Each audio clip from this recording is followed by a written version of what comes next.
All right, Ron Goodall, FightHype.com. I'm here with the WBC welterweight champion of the world, Mario Barrios, who makes his ring return July 19th in Las Vegas, MGM on Amazon Prime against none other than the legend himself, Manny Pacquiao. First and foremost, I know you're excited. You've done all the press stuff, but has it fully settled in that you're fighting Manny Pacquiao in a professional fight? Yeah, no, it definitely has. Yeah, man. I mean, it's been a shit. I feel like it's been a long camp already. Yeah, now we're a month away, and I'm kind of just just counting down and patiently waiting Mhm. to defend my title. I know a lot of people have looked at you as the favorite, right? The younger guy defending the title, history repeats itself. Young legend comes in, tries to test the young lion, finds out the hard way.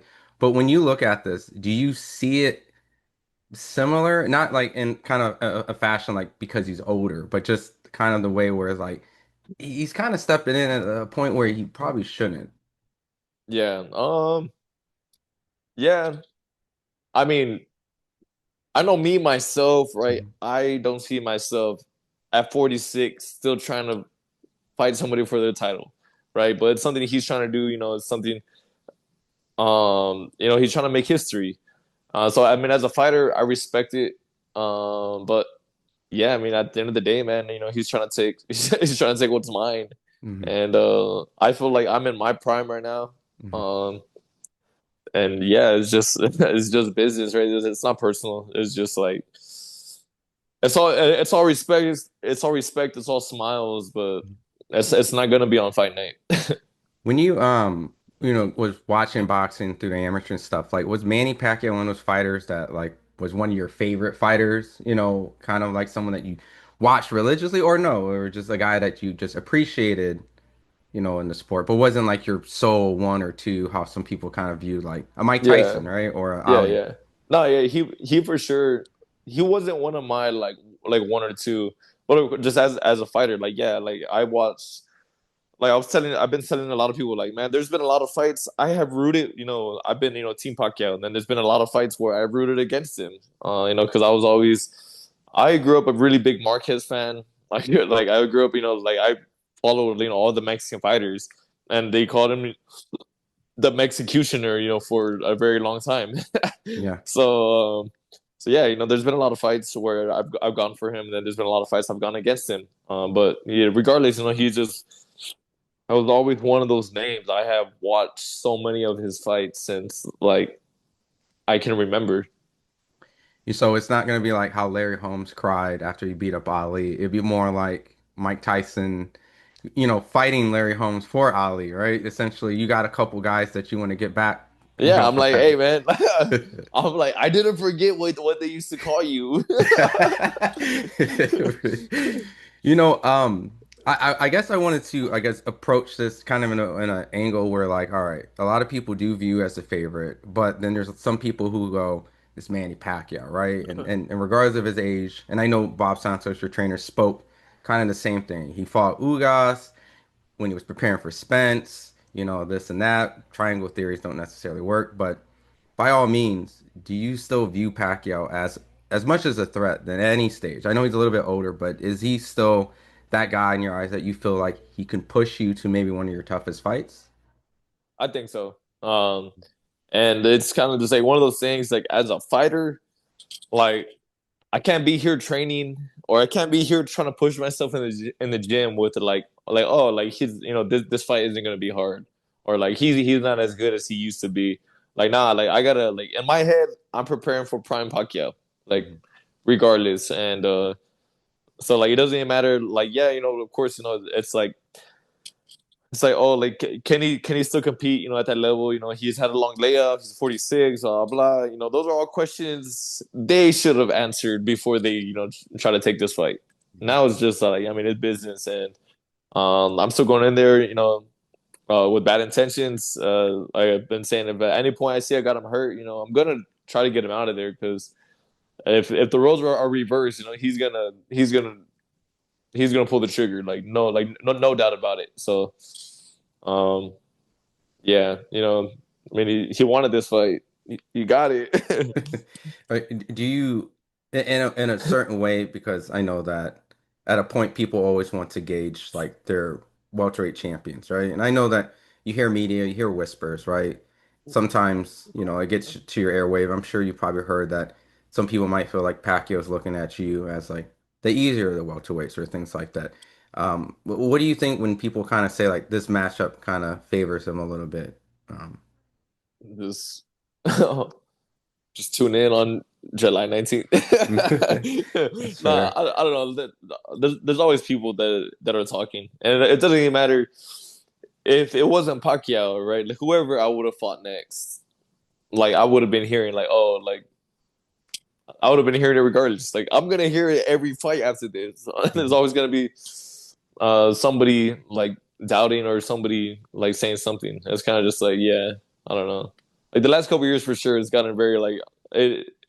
It doesn't bother me no more. Like now I like hear stuff and I'm just like, oh, okay. Like I'm not surprised, but With your last couple fights, it always feels like you're about to get these guys out in the first round or two, right? And you blast them out, but then it becomes extremely competitive, somewhat in the middle, and then obviously you kind of tough it out and you show the veteran skills in the last couple rounds. But I guess asking like, what kind of causes that moment where you look like you're really about to get these guys out, and then it becomes kind of a war. So like, is it a style matchup? Is it sometimes like I hear fighters get bored because you're so dominant, and then you kind of cruise? Like, is that kind of? I guess I wanted to pick your brain on that.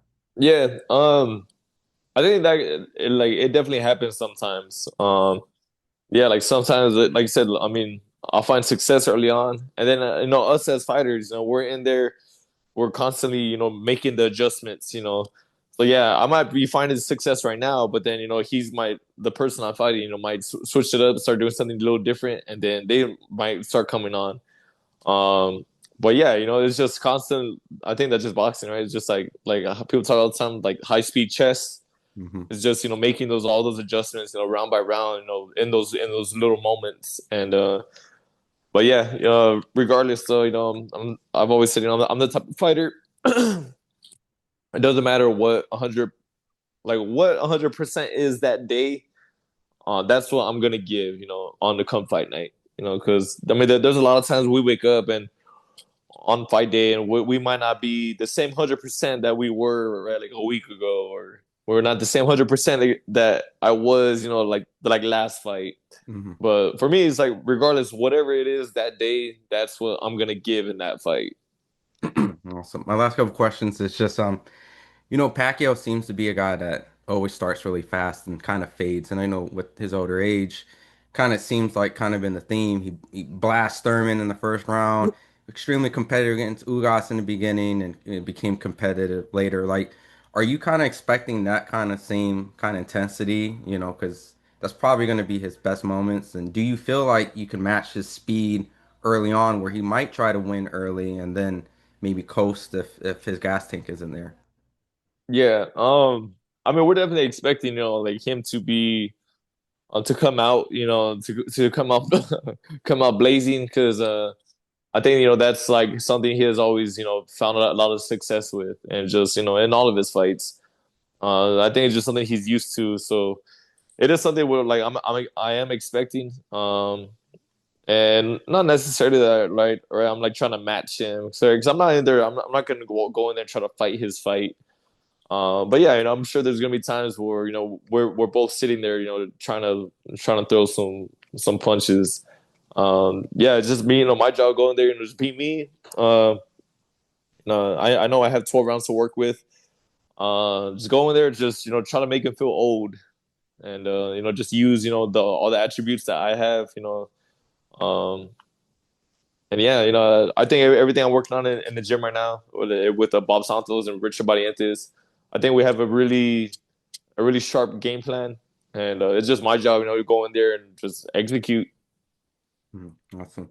My last questions is the welterweight division seems to be doing a lot of changes, and I know that you're focused on Pacquiao, but you're really kind of the marquee guy where you got the Pacquiao fight, especially if you beat Pacquiao, regardless of whatever happens, if Boots stayed or Boots left, like you're the guy that clearly on pay-per-view and getting the big name. So Brian Norman got a win today. I don't know if you saw it. Just wanted to get your thoughts on how just the division shaping up around you while you're getting ready to essentially fight the legend on one of the biggest cards this year.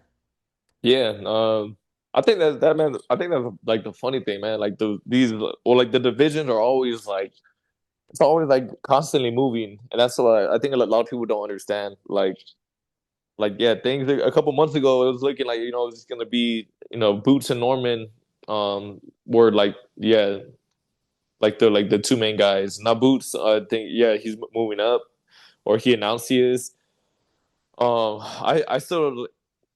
I'm still pretty sure, that's a fight that will happen, down the line at some point, between me and him. Because I mean, it's only a matter of time before I move up to 154, right? Especially Hmm. like with my frame.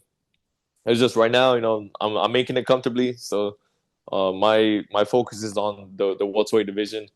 But yeah, Brian Norman, he had a sensational knockout over there in Japan. Could be easily be fight of the year. I mean, knockout of the year.